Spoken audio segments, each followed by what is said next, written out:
الشيطان الرجيم. بسم الله الرحمن الرحيم.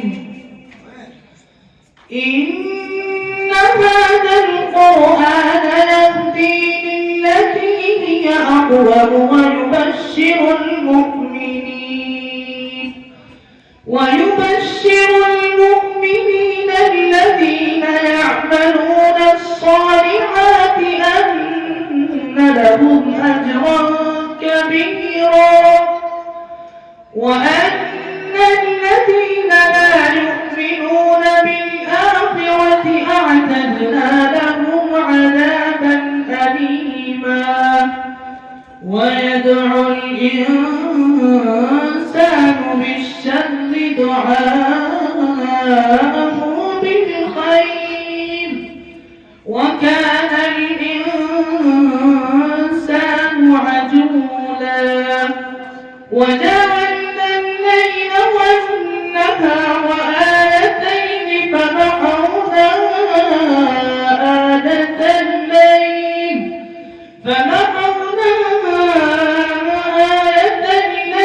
وجعلنا آية النهار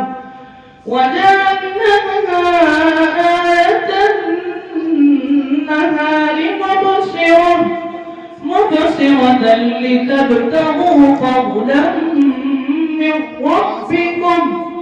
من ربكم ولتعلموا عدد السنين والحساب وكل شيء فصلناه تفصيلا. وكل إنسان ألزمناه طائره في عنقه ونخرج له يوم القيامة كتابا يلقاه منشورا. اقرأ كتابك كفى بنفسك اليوم عليك حسيبا. من اهتدى فإنما يهتدي لنفسه ومن ضل فإنما